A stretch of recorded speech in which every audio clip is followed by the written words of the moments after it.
नमस्कार दोस्तों। आज हम बात करेंगे एक बहुत बड़े अंतर्राष्ट्रीय फैसले की। ये फैसला आया है अमेरिका के सबसे बड़े न्यायालय यानी यूएस सुप्रीम कोर्ट से और मामला जुड़ा है अमेरिका के राष्ट्रपति डोनाल्ड ट्रंप द्वारा लगाए गए ग्लोबल टैरिफ से। अब मैं आपको पूरा मामला पॉइंट वाइज समझाता हूँ। सबसे पहले सीधी बात, अमेरिका की सुप्रीम कोर्ट ने ट्रंप द्वारा लगाए गए वैश्विक टैरिफ को गैर कानूनी घोषित कर दिया है।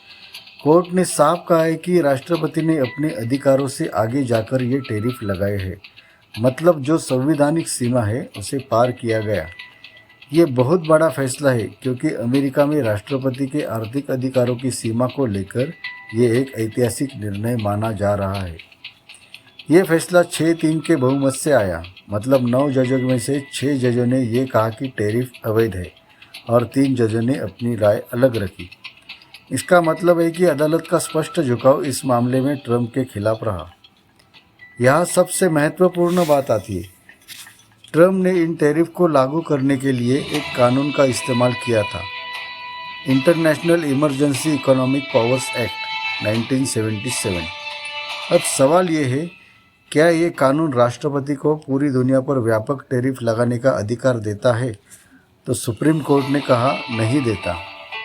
कोर्ट का कहना है कि ये कानून राष्ट्रीय आपातकालीन स्थिति में सीमित आर्थिक कदम उठाने की अनुमति देता है, लेकिन पूरे वैश्विक व्यापार पर बड़े पैमाने पर टैरिफ लगाने की अनुमति नहीं देता। यही इस पूरे विवाद का केंद्र था। दोस्तों, ये सिर्फ टैरिफ का मामला नहीं है, ये राष्ट्रपति की शक्तियों की सीमा का मामला है। अमेरिका में कांग्रेस कानून बनाती है, राष्ट्रपति उसे लागू करते हैं। अगर राष्ट्रपति बिना कांग्रेस की स्पष्ट अनुमति के इतने बड़े आर्थिक कदम उठाए तो ये शक्ति संतुलन का सवाल बन जाता है। इस फैसले से साफ हो गया है कि राष्ट्रपति आपातकाल का हवाला देकर अनलिमिटेड आर्थिक निर्णय नहीं ले सकते। अब सीधा असर यह है कि IEEPA के तहत लगाए गए ये ग्लोबल टैरिफ अमान्य माने जाएंगे, मतलब वे अब कानूनी रूप से टिक नहीं पाएंगे। हालांकि प्रक्रिया पूरी होने में प्रशासनिक समय लगेगा, लेकिन कानूनी रूप से ये टैरिफ अब रद्द हो जाएंगे। ये मामला और भी बड़ा हो जाता है। इन टैरिफ से अमेरिकी सरकार ने लगभग 175 अरब डॉलर से ज़्यादा राजस्व जुटाया था। अब सवाल ये आता है, अगर ये टैरिफ गैर कानूनी घोषित हुए तो क्या कंपनियां रिफंड मांगेंगी?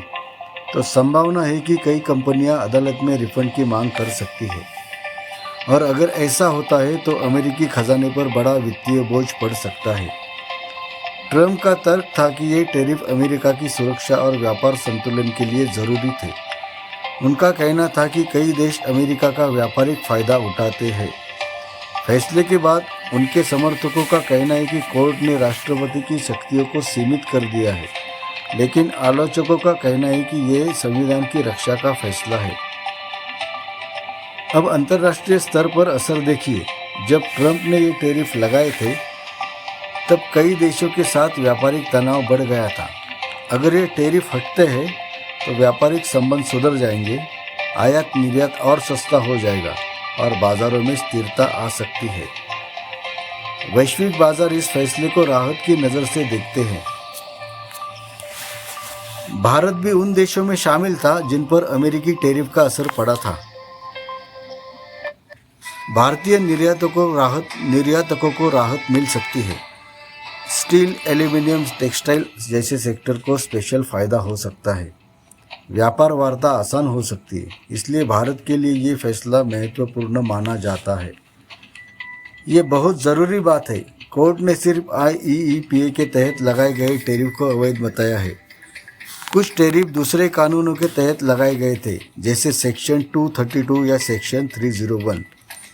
वे अलग कानूनी ढांचे के अंतर्गत आते हैं, इसलिए ये नहीं कहा जा सकता कि सभी टैरिफ खत्म हो जाएंगे। तो दोस्तों, कुल मिलाकर ये फैसला 3 बड़ी बातें स्पष्ट करता है।